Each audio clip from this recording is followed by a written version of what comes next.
Olá, meus amigos do intestino, tudo bem com vocês? Sejam todos muito bem-vindos. Hoje nós já estamos no nosso 5º episódio, Perguntas Frequentes de Consultório. Aos que estão chegando, entrem, fiquem à vontade. Esse aqui é o Papo Digestivo com a doutora Luana. É um podcast onde nós vamos falar tudo sobre intestino, microbiota intestinal e quanto isso impacta não só na saúde do nosso trato digestivo, mas na saúde do nosso corpo todo. Olha, se você quer perder gordura, melhorar a sua performance, dar um up aí no seu sistema imune, mais equilíbrio metabólico e hormonal, tratar a ansiedade e depressão, melhorar a qualidade do seu sono. Tudo isso você vai precisar uma microbiota intestinal adequada e saudável. E é o que eu sempre digo, cuide do seu intestino, que ele cuidará de você. Olha, pessoal, vamos para aqueles recadinhos básicos. Nós somos uma comunidade pequena ainda, em crescimento, mas nós já temos a noção do quanto o intestino ele representa na nossa saúde, dos eixos que o intestino faz com os outros órgãos à distância. Então, se você tem algum amigo ou algum familiar que está lutando contra alguma questão intestinal, ou realmente não sabe o que tem, e você já viu que tem alguma coisa com o intestino, manda um link, manda aqui um link do nosso podcast para ele começar a entender o que acontece com ele.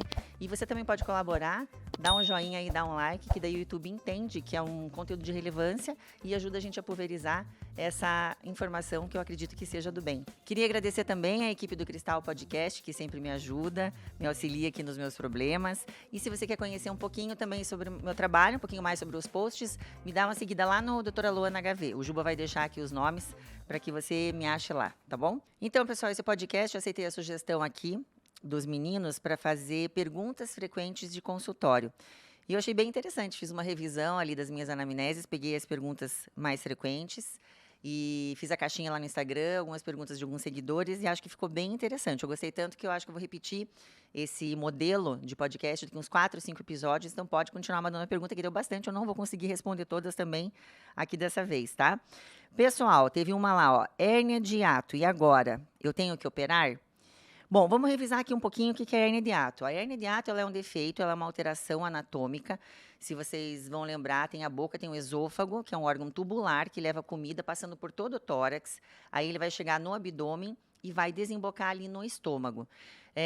Separando o tórax do abdômen, nós temos o diafragma, é o músculo diafragmático que serve para a nossa respiração. Ali tem um orifício natural, que é o hiato diafragmático, tem os pilares diafragmáticos, nós temos tendões, nós temos ligamentos, fáscias, e ali o esôfago deve permanecer nesse local. Com a pressão do tórax, pressão do abdômen, a questão do peristaltismo, né, que a gente engole a saliva, tudo isso é para fluir bem e é para manter o ácido do estômago só indo para baixo. Quando a pessoa tem uma hérnia, que a gente não sabe a etiologia ainda, né, pode ser por uma questão de um afrouxamento desses ligamentos, que pode acontecer no envelhecimento, pode acontecer quando a pessoa aumenta muito o peso, né? Então, a fibra muscular ela é infiltrada pelo tecido gorduroso e tem também essa certa frouxidão.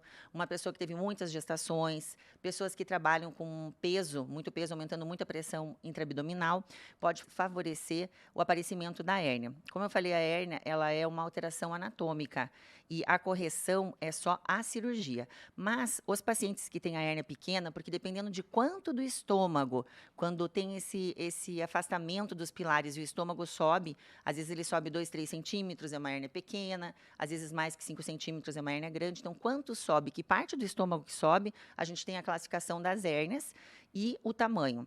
Então, a maioria das hérnias, quando são pequenas, 2 a 3 centímetros, a gente consegue fazer um tratamento em que o paciente, se ele não tem sintoma, ele vai se manter assim, a hérnia não necessita necessariamente de um tratamento, ou às vezes a hérnia é pequena e o paciente tem sintoma. Aí a gente vai mudar o estilo de vida do paciente para que ele permaneça assim. E eu gostaria de pontuar que muita gente acha que se tem hérnia, vai ter esofagite. Tá? Nem sempre. E quem tem esofagite, nem sempre tem hérnia. Se o paciente está acima do peso, ele come alimentos inflamatórios, come muito antes de deitar, mesmo sem hérnia, ele pode ter refluxo e pode ter esofagite. Assim como no caso da hérnia, às vezes é um achado por outro motivo. O paciente vai fazer um exame, vai fazer uma colônia, vai fazer uma endoscopia junto, para controle, até para triagem, e acaba achando a hérnia. Então, nem sempre a hérnia tem sintoma. Então, só revisando, se a hérnia é pequena e o paciente não sente nada, ele fica em observação. Se a hérnia é pequena e ele tem algum sintoma, a gente vai tratar através do estilo de vida, né, que seria o quê? Evitar café, evitar bebida alcoólica, evitar comer muito antes de dormir, pelo menos umas 2 horas de intervalo, evitar beber muito durante a refeição, evitar bebidas com gás, roupas apertadas. Se for dormir, o ideal seria ou 2 ou 3 travesseiros, mas a gente não recomenda, eu gosto muito daquele é tipo um triângulo, sabe, em que a pessoa deita e ela fica firme até o final da noite, porque o travesseiro pode escorregar e realmente a pessoa pode voltar para a posição mais horizontal sem estar inclinada, ou colocar alguma coisa no pé da cama, né, na parte da cabeça, que realmente mantém a cama inclinada durante todo o período noturno. Então essas são algumas questões, e adequar a atividade física, porque tem atividade física de alta intensidade que pode favorecer o refluxo. Deixar de fumar. Gente, um cigarro diminui a pressão do esfíncter esofágico inferior, que é o músculo que está ali separando o esôfago do estômago, em 50%. Então, quem está fumando, tem uma hérnia e quer impedir refluxo, ou talvez uma cirurgia e ficar livre de sintoma, tem que se adaptar a essas questões do estilo de vida que a gente está passando aqui. Hérnias grandes, pessoal. Hérnias grandes não tem o que discutir. Como é um defeito anatômico e traz muito sintoma, você imagina 5 centímetros do teu estômago dentro do tórax, né? Porque a hérnia é isso, é o estômago que subiu e ocupou um outro lugar. Então, quando você enche o teu estômago de comida, que você está se alimentando, esse saquinho de estômago que ficou dentro do tórax, ele pode fazer pressão. Ele pode simular uma dor cardíaca, pode te dar uma agonia, pode prejudicar a tua respiração, pode dar refluxo e broncoaspirar, né? Porque essa comida que está ali no teu estômago pode voltar e você pode ir para a tua parte respiratória. Então, essas hérnias, elas têm indicação de cirurgia, sim, tá bom? Então, as pequenas a gente pode controlar, as grandes tem que operar e as do meio a gente tem que combinar com o paciente, né? A gente tem que ver o quanto de estilo de vida ele consegue levar e o quanto ele fica bem com isso. Porque às vezes os pacientes só ficam bem mesmo com medicamento, e às vezes medicamento por muito tempo não é o ideal, o paciente pode ter efeito colateral também, e daí a gente vai ter que conversar com ele para ver o caso de uma provável cirurgia. Lembrando que sempre antes de uma cirurgia, a gente tem que fazer a manometria, que é ver a pressão do esôfago, porque às vezes ele tem uma doença de pressão, né, ele não contrai bem, e pode acontecer de você colocar uma válvula cirúrgica e piorar o quadro, porque com a válvula vai ser difícil você eructar, que é arrotar, não vomita. Pedaços sólidos de comida podem ter dificuldade de passar se você tem um problema de pressão no teu esôfago. Então, essa é uma questão que tem que ser avaliada também, tá bom?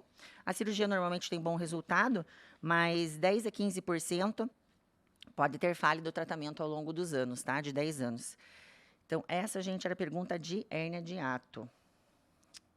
Bom, uma pergunta que eu gostaria de passar para vocês, que eu tenho que explicar em que contexto que ela entra nas consultas, como eram perguntas frequentes de consulta, e é uma coisa muito interessante, é a questão das meninas que vêm para a consulta comigo para resolver questões intestinais, mas durante a nossa conversa e durante as queixas, a gente sempre pergunta de atividade física, alimentação, a gente faz a bioimpedância, sempre eu faço em todos os meus pacientes, e elas têm a queixa de dificuldade de ganhar massa magra.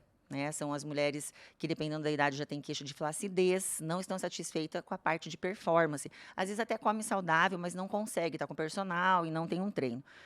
Bom, gente, o que eu tenho que explicar aqui é o seguinte: o nosso trato digestivo é o principal órgão responsável pela digestão e absorção dos nutrientes.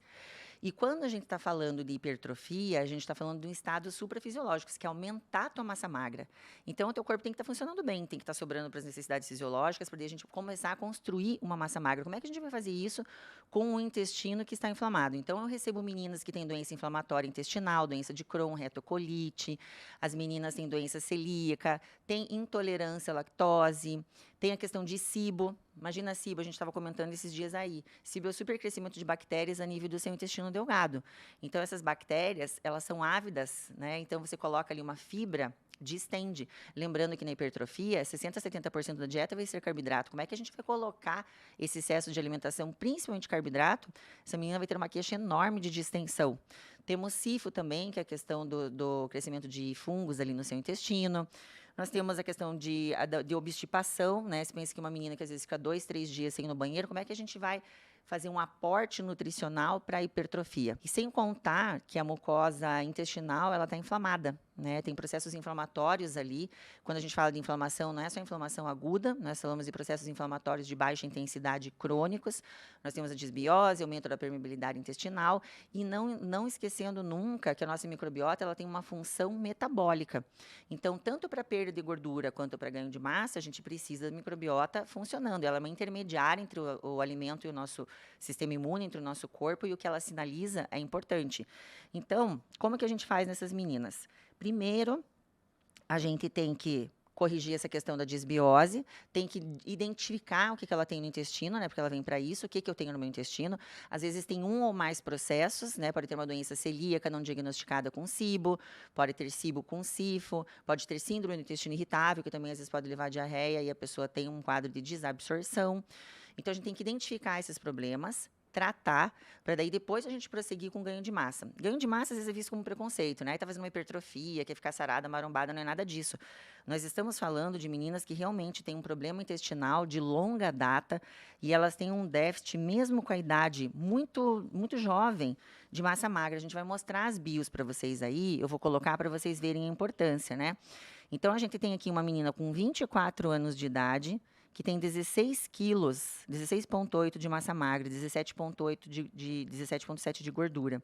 Então, só nesse paciente aqui, o controle muscular já pede 8 quilos de massa magra.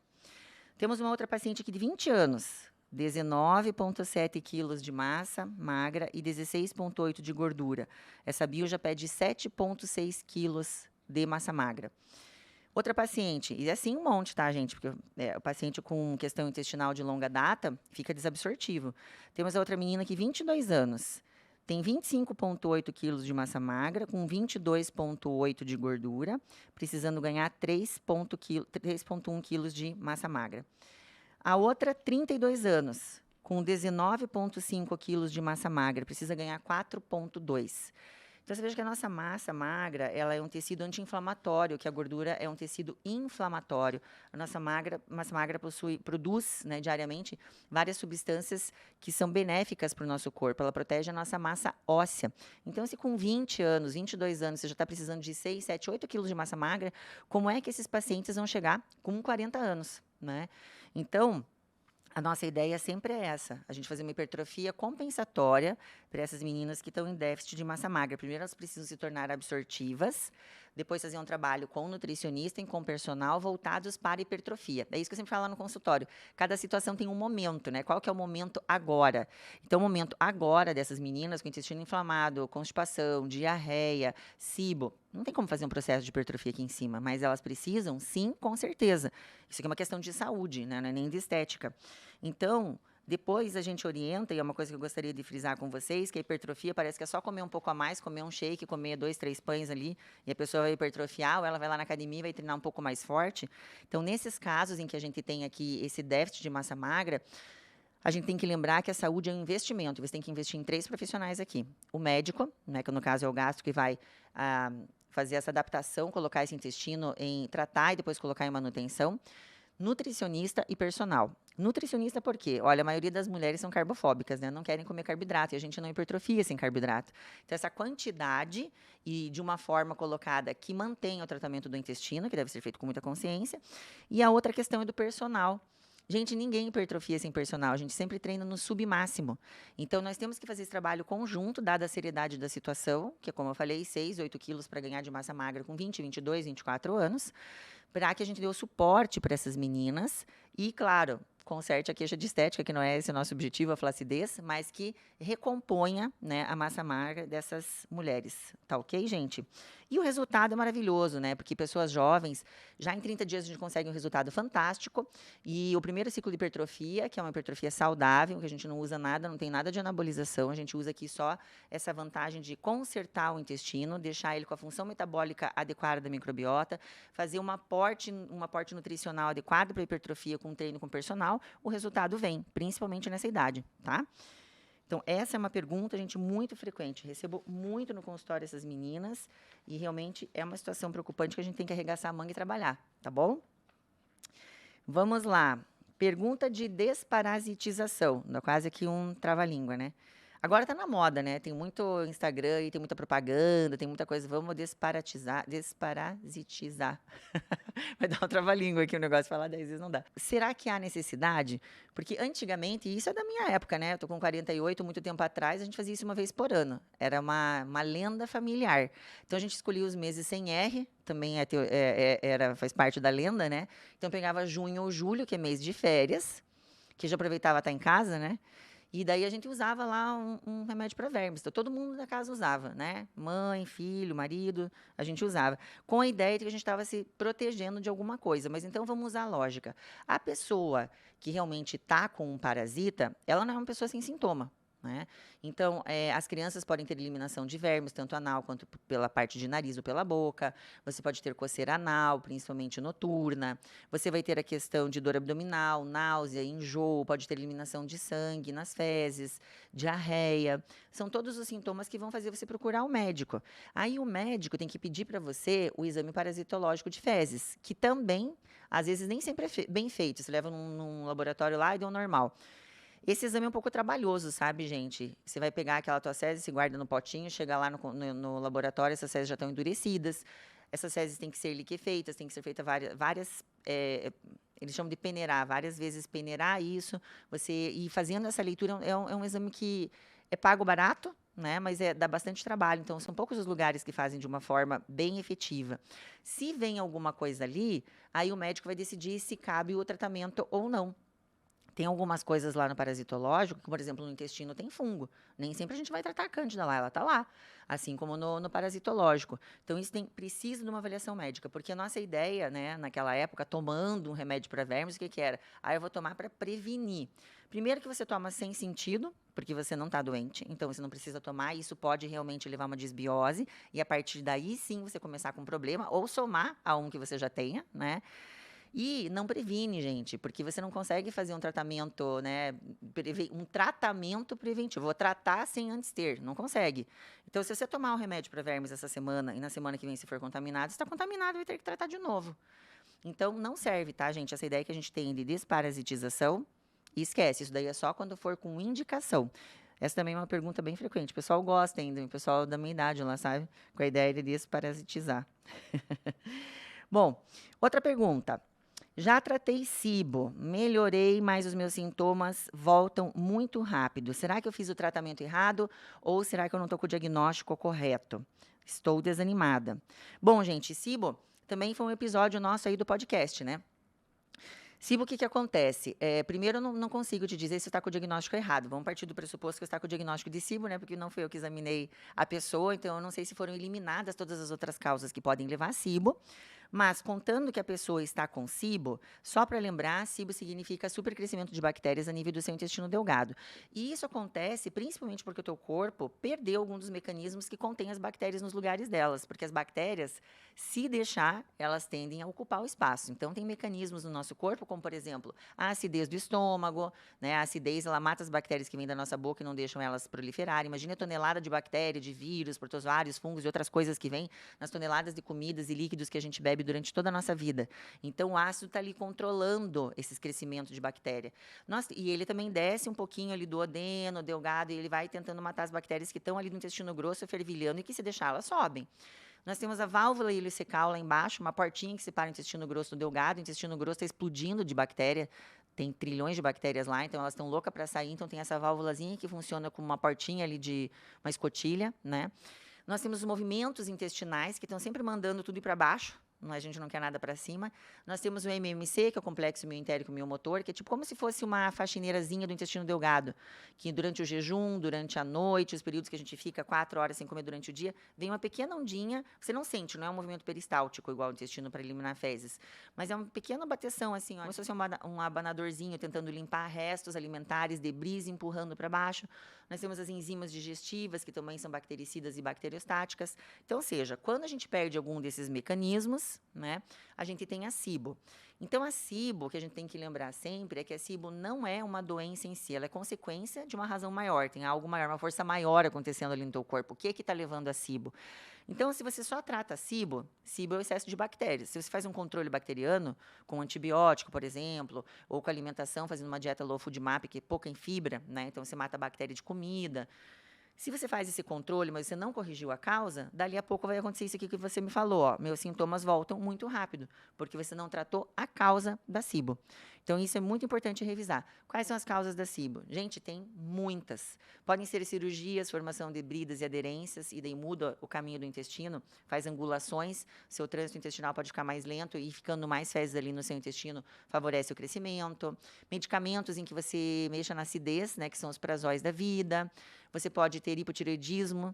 Tem um monte de situações que podem levar a SIBO e a gente tem que investigar isso para daí fornecer um tratamento adequado. Tem que descobrir a causa da SIBO, tratar a SIBO e colocar o paciente em manutenção. Porque dependendo da condição que levou a SIBO, por exemplo, se for cirúrgica, um paciente bariátrico, por exemplo, o tratamento desse paciente tem que ser para a vida inteira. Então, tem que ver se vai precisar de um procinético, se vai precisar de uma enzima, porque se a gente largar esse paciente, a gente interromper esse tratamento, ele com certeza, dali 6 a 9 meses, ele vai voltar com a SIBO, tá bom? Bom, vamos lá para outra pergunta. Ah, essa daqui. Gente, aqui no consultório de gastro e coloprocto, eu vou dizer que 80% dos pacientes são de sexo feminino, tá? Então, por isso tem muita coisa aqui ligada com sexo feminino. A pergunta é endometriose e intestino, se tem relação. Gente, tem super relação. Eu recebi tanta pergunta sobre essa daqui que a gente vai fazer um episódio só sobre endometriose e intestino, porque isso aqui é muito importante, né? Então, você veja, a endometriose ela é definida como endométrio fora da cavidade uterina. Então, vai ter foquinhos de endométrio, pode ter em várias partes dentro da tua barriga.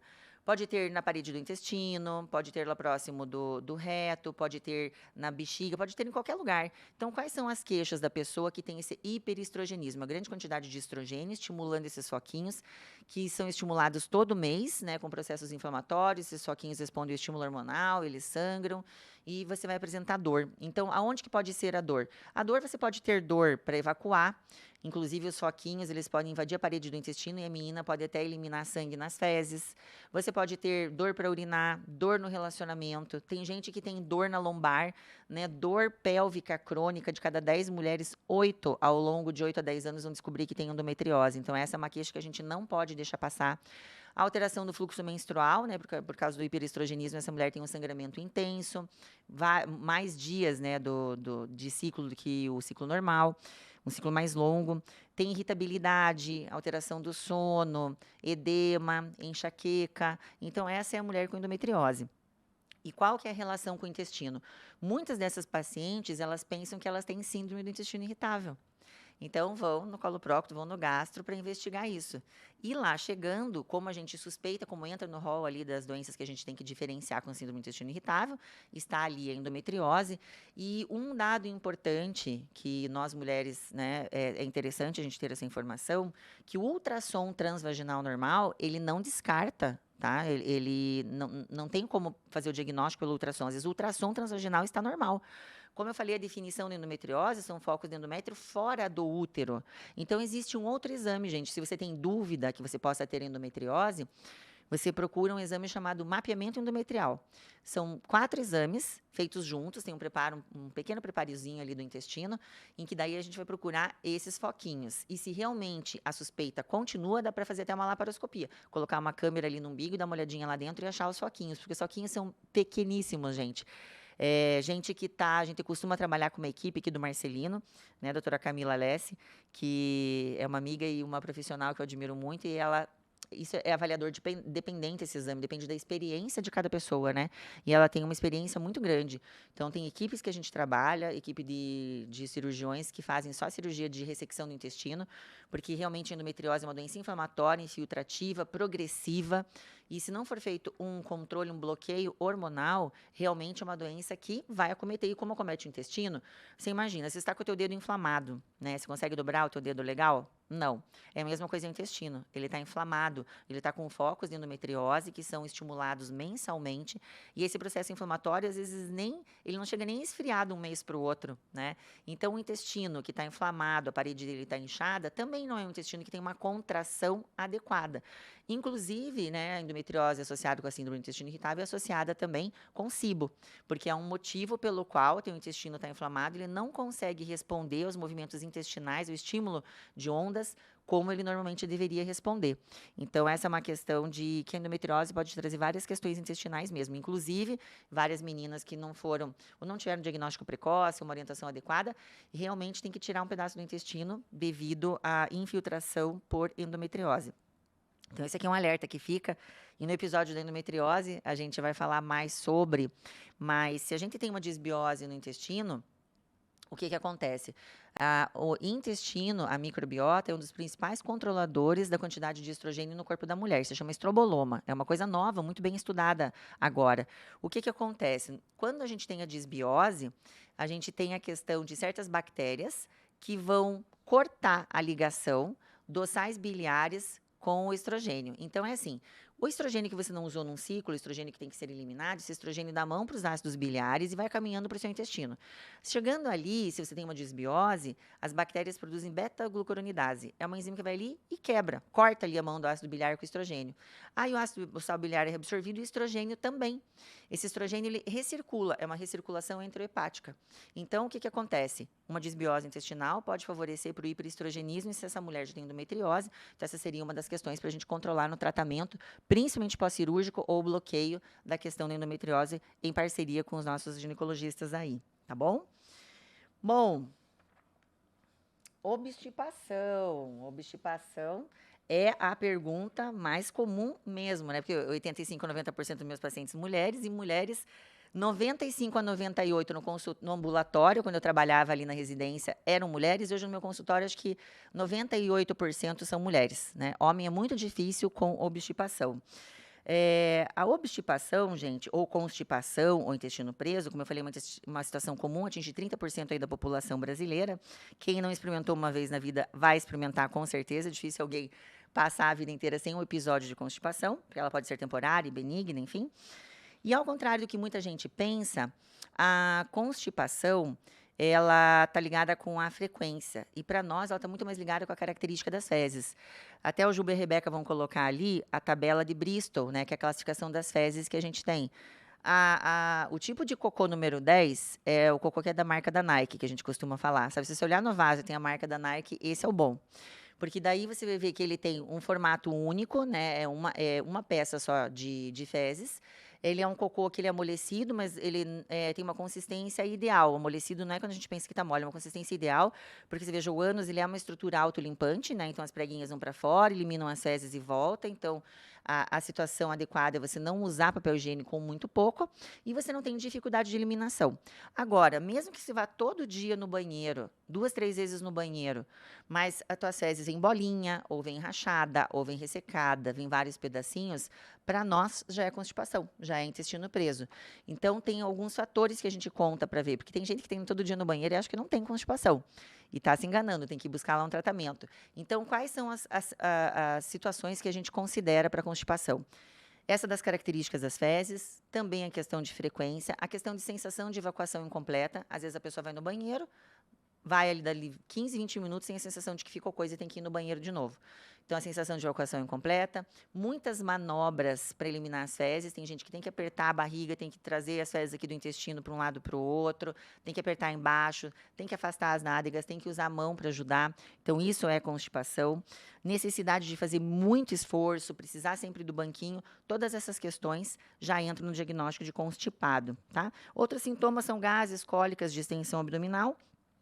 Na maioria dos casos, gente, a constipação ela é realmente uma situação transitória e benigna. Quando ela fica crônica, é que daí a gente se preocupa mais e você tem que fazer investigação sempre para associar a questão de câncer de intestino, se tem questão de divertículos, né, diverticulite e a questão de hemorroida, e a gente entra numa investigação um pouco mais complexa. Mas, na verdade, a maioria dos casos, elas podem ser sim por questões intestinais, mas é mais por estilo de vida, por hábitos. Né? E quais seriam essas questões que impedem o bom funcionamento do intestino e a eliminação das fezes? Dieta pobre em fibras, né? Hoje, muito carboidrato simples, muitos alimentos inflamatórios que não constroem um bolo fecal de verdade que o intestino consiga propulsionar. Baixo consumo de água, né? Não sei onde vocês moram, mas Curitiba, a grande maioria dos pacientes tem pouca ingestão de água. Falta de atividade física, principalmente idosos, o intestino ele é muito sensível à movimentação. Né? Atividade física, você está correndo, né? Naquele dia provavelmente o teu intestino vai funcionar, você está fazendo um cardio, a questão de massagens na barriga, o intestino ele é sensível ao toque e ele responde. Alguns medicamentos antidepressivos, analgésicos, como por exemplo as morfinas, são questões que impedem o movimento intestinal. E, gente, esse daqui, eu gostaria de abrir um parênteses, que para mim eu acho que é o mais importante. É a questão da inibição do reflexo gastroenterocólico. Isso aqui acontece quase 100% nas mulheres, né? Porque o homem não tem isso. O homem quer ir no banheiro, onde ele estiver, ele vai no banheiro. A mulher não, ela já começa com algumas situações um pouco complicadas, né? Então, se tá no shopping, não vai no banheiro, não vai fazer número 2. Ah, tá numa estrada, tô viajando. Para lá para comer, mas não consegue evacuar no lugar. Não faz, porque acha que não é limpo, não tem higiene. Enfim, gente, quando a gente inibe esse reflexo gastroenterocólico, o que significa isso? Você comeu uma coisa, entrou no estômago, começa a movimentação para você eliminar o que está lá embaixo. Uma coisa entrou, outra tem que sair, né? É a lógica, é só você olhar ali os animais. O cachorrinho come, daqui a pouquinho já vai lá no banheiro. E a gente corta esse impulso nosso. Quando nós, como mães, passamos isso para os nossos filhos, para nossas filhas, a gente já começa a criar um hábito muito ruim, gente. Mãe, eu quero ir no banheiro. Tá na casa da amiguinha? Não, vamos esperar chegar em casa. Né? Então, isso corta esse reflexo. E a criança, quanto mais tempo, tanto para criança para adulto, que as fezes vão ficando ali no teu intestino, mais tempo a água vai sendo reabsorvida e essas fezes vão ficando mais endurecidas. Então, para o adulto, às vezes isso não impacta tanto, mas uma criança que ela deixou de ir no banheiro 2 ou 3 vezes, perdeu o time, uma porque a mãe não deixou, outra porque está brincando. Tem muita criança que está brincando, né? E não quer ir no banheiro. Ah, eu tô indo no banheiro, mãe. Daí fala, vamos. Fala, não, vou depois. Cortou de novo. O que acontece? As fezes ficam ressecadas. E quando a criança vai no banheiro e que ela sente que a pontinha das fezes está ressecada e causa dor, ela trava de novo. Então, aqui tem um problema que pode criar um hábito muito ruim em relação às fezes. Eu lembro que eu comprei para minhas filhas, né? As princesas também soltam pum. Eu, como gastro, né, coloprocto, era muito preocupada com isso. Então, minhas filhas já larguei carrinho de mercado, já larguei carro aberto. Quer ir no banheiro, a gente vai no banheiro. E ensinar que as necessidades fisiológicas, elas independem de sexo, né? Homens e mulheres têm os mesmos direitos para necessidade fisiológica. E a gente não pode se privar disso. Foi até pouco tempo, né, Rebeca, a menina do Big Brother, que foi passar o final de semana com o namorado, e daí ela não quis soltar pum, não quis ir no banheiro, enfim, passou 48 horas, o abdômen dela estava super distendido, distendeu de um jeito que ela não conseguia realmente soltar os gases e ela foi para o hospital. Então, conclusão, síndrome do pum preso por vergonha. Gente, isso a gente não pode deixar acontecer, né? As questões intestinais que podem levar à obstipação, tem algumas que enganam, né? A gente pensa que intolerância ao leite só dá diarreia, mas não, ela pode dar obstipação. Doença celíaca pode dar obstipação. Síndrome do intestino irritável. A própria SIBO, dependendo do micro-organismo que está crescendo ali, quando a gente tem bactérias produtoras de hidrogênio, dá mais diarreia. Quando a gente tem arqueias produtoras de metano, dá mais constipação. Uso excessivo de laxantes. Olha lá, gente, você que não corrigiu a causa da tua obstipação e está usando laxante. Isso deixa seu intestino preguiçoso. Quem já não escutou isso, né? Porque você está usando uma substância que puxa a água para a luz do intestino e força o teu intestino a eliminar essas fezes. Então, não usa laxante, que o próprio uso de laxante a longo prazo pode ser a causa da obstipação. E nós temos algumas alterações, que já são mais raras, alterações de movimentação, algumas questões relacionadas a cirurgias prévias, que dificultam o indivíduo de ir no banheiro e levam à obstipação. Gente, lembrando que uma complicação grande da constipação é o fecaloma. O fecaloma é quase um tijolo, é uma bola de fezes que fica ali no final do seu intestino, na ampola retal, e o paciente não consegue eliminar sozinho. Isso daí tem que ver no raio-x, uma bola de fezes lá embaixo.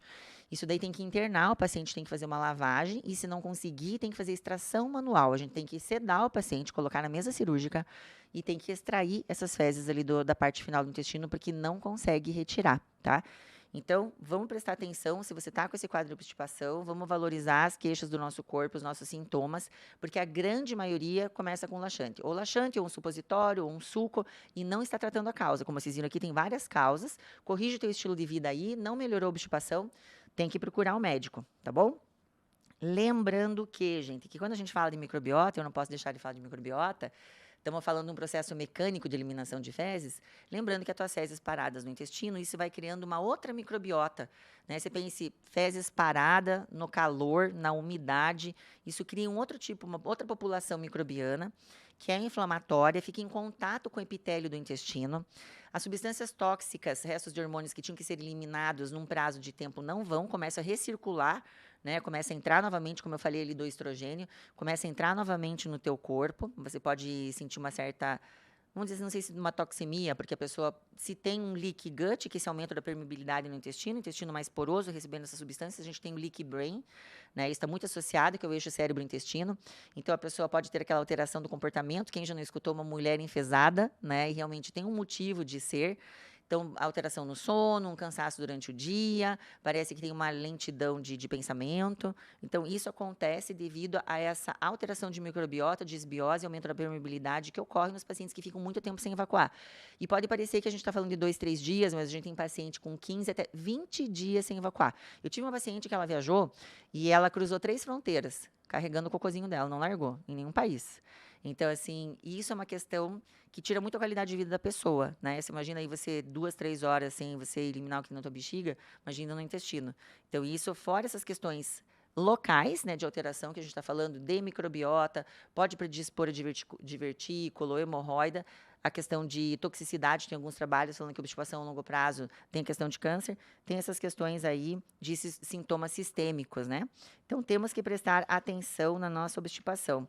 Lembrando uma paciente minha que ela falou que a felicidade significa evacuar todo dia. Ela agora descobri que eu sou feliz. Eu falei, por quê? Porque agora eu faço cocô todo dia.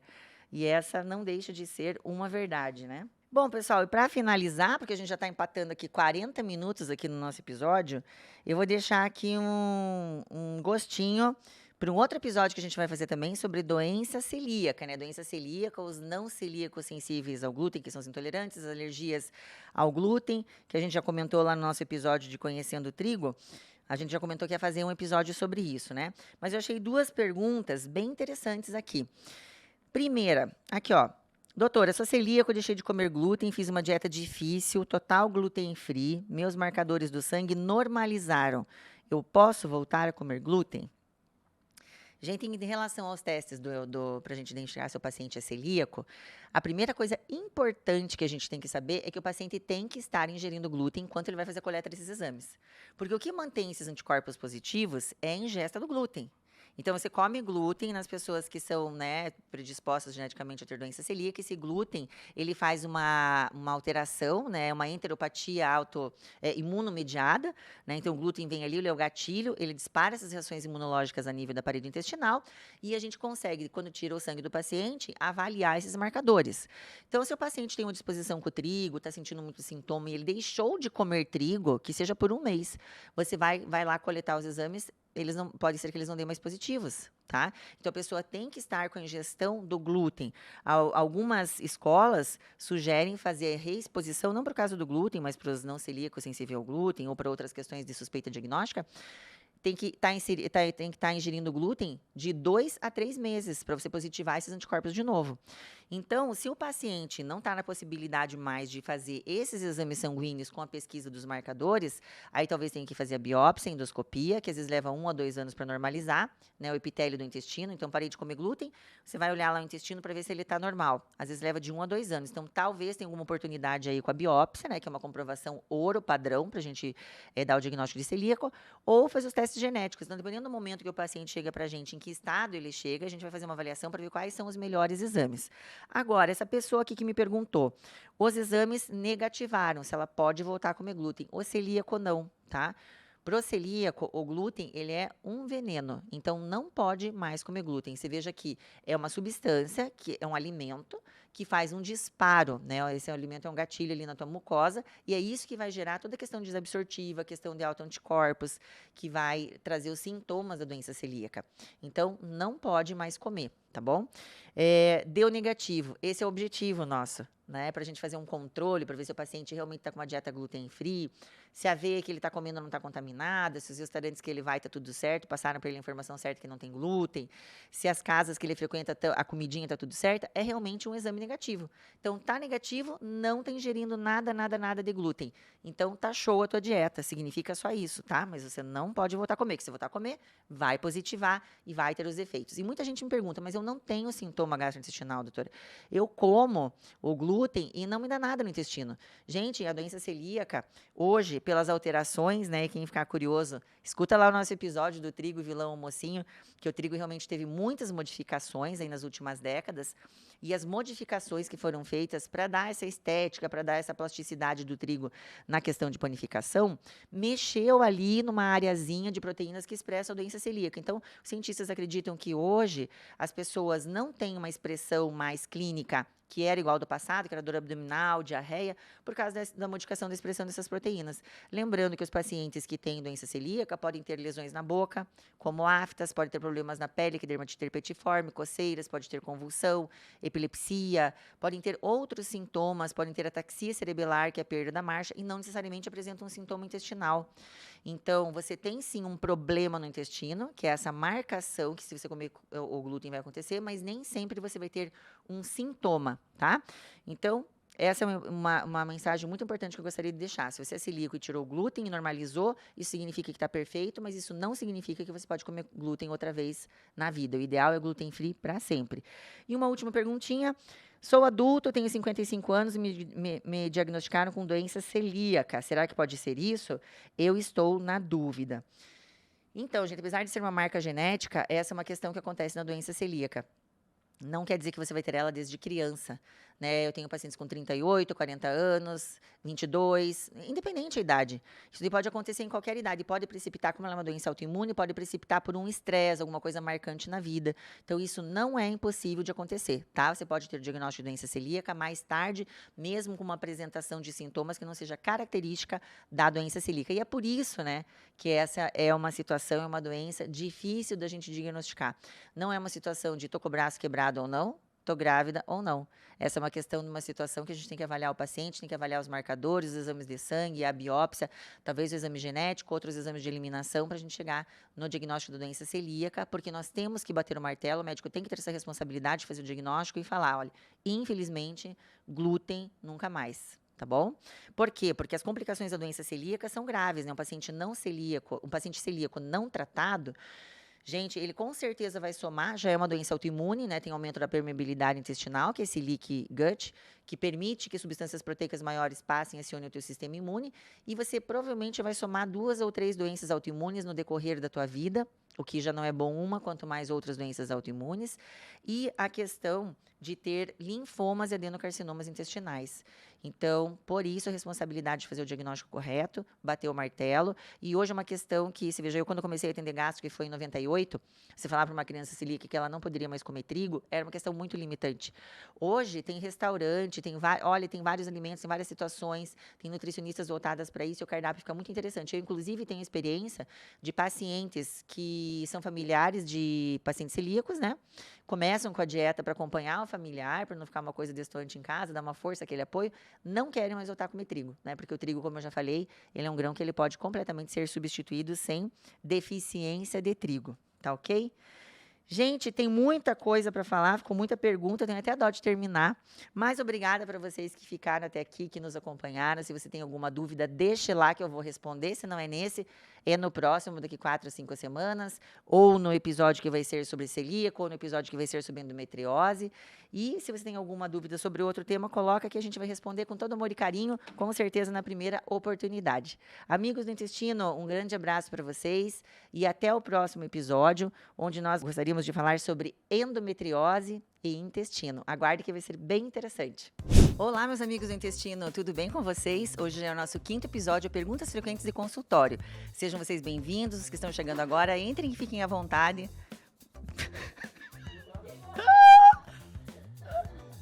Nada. Eu pensei que era uma cadeirinha de criança que caiu ali. Hã? Em barulho, agora acho que eu vou ter que repetir mesmo. Então tá bom. Imagina, bem capaz, pelo amor de Deus. Isso ficou pra cenas do final do capítulo, sabe? Aqueles engraçados, assim. Posso reiniciar? Juba, se comporte, põe cinto de segurança na sua mesinha. Então vamos lá.